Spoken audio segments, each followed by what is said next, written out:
ട്രംപിന്റെ ഭീഷണികൾക്കും മുന്നറിയിപ്പുകൾക്കും മുന്നിൽ പതറാതെ ഇറാൻ. അമേരിക്കൻ പ്രസിഡന്റ് ഡൊണാൾഡ് ട്രംപിന്റെ മുന്നറിയിപ്പുകളെ തള്ളിക്കൊണ്ട് 6 മാസമെങ്കിലും നീണ്ടുനിൽക്കുന്ന ശക്തമായ യുദ്ധത്തിന് രാജ്യം സജ്ജമാണെന്ന് ഇറാൻ വിദേശകാര്യമന്ത്രി അബ്ബാസ് അരാഗ്ചി. യുദ്ധം 2 ആഴ്ചയ്ക്കുള്ളിൽ അവസാനിക്കുമെന്ന ട്രംപിന്റെ അവകാശവാദങ്ങൾ നിലനിൽക്കെയാണ് അൽ ജസീറയ്ക്ക് നൽകിയ അഭിമുഖത്തിൽ ഇറാൻ വിദേശകാര്യമന്ത്രി നിലപാട് വ്യക്തമാക്കിയത്.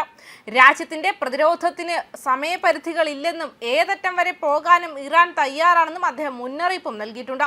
ഇറാനിലെ പുതിയ ഭരണകൂടവുമായി ഗൗരവമായ ചർച്ചകൾ നടക്കുന്നുണ്ടെന്ന ട്രംപിന്റെ പ്രസ്താവന അരാഗ്ചി പൂർണ്ണമായും നിഷേധിച്ചു.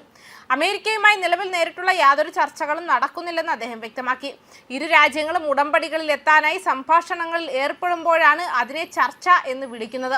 അത്തരമൊരു സാഹചര്യം നിലവിലില്ല എന്നും അദ്ദേഹം പറഞ്ഞു.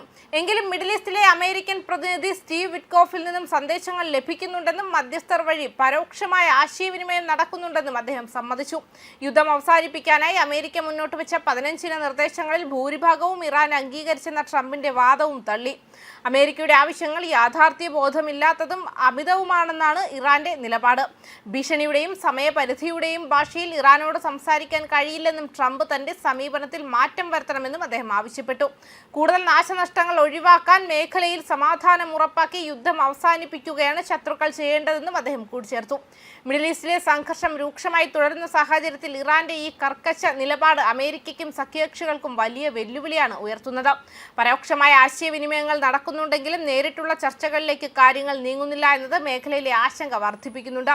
അതേസമയം ഗൾഫ് മേഖലയിൽ ഇറാൻ ആക്രമണം ശക്തമാക്കുകയാണ്. കുവൈറ്റ് വിമാനത്താവളത്തിലെ ഇന്ധന ടാങ്കിന് നേരെയുണ്ടായ ആക്രമണത്തിൽ ടാങ്കിന് കേടുപാടുകൾ സംഭവിച്ചെങ്കിലും ആർക്കും പരിക്കേറ്റിട്ടില്ല. വിമാനത്താവളത്തിന് നേരെ 5ാം തവണയാണ് ഇത്തരത്തിൽ ആക്രമണം ഉണ്ടാകുന്നത്.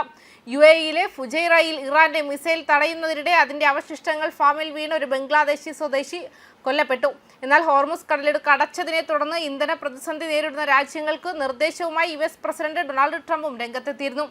ധൈര്യം സംഭരിച്ച് സ്വന്തമായി എണ്ണ കണ്ടെത്താനാണ് ട്രംപിന്റെ നിർദ്ദേശം. സമൂഹ മാധ്യമമായ ട്രൂത്ത് സോഷ്യലിലൂടെയാണ് നിർദ്ദേശം. ഇറാനെതിരായ നീക്കത്തിൽ പങ്കുചേരാത്ത ഇന്ധന പ്രതിസന്ധി നേരിടുന്ന UK പോലുള്ള രാജ്യങ്ങൾക്ക് നൽകാനുള്ള എന്റെ നിർദ്ദേശമാണിത്. US-ന് ധാരാളം ഇന്ധനമുണ്ട്, അതുകൊണ്ട് നിങ്ങൾക്ക് ഞങ്ങളിൽ നിന്നും വാങ്ങാം. 2 ധൈര്യം സംഭരിച്ച് ഹോർമുസ് കടലിടുക്കിലേക്ക് പോവുക, എന്നിട്ട് അത് പിടിച്ചെടുക്കുക എന്നുമാണ് ട്രംപ് കുറിച്ചിരിക്കുന്നത്. ന്യൂസ് ഡെസ്ക് കർമ്മ ന്യൂസ്.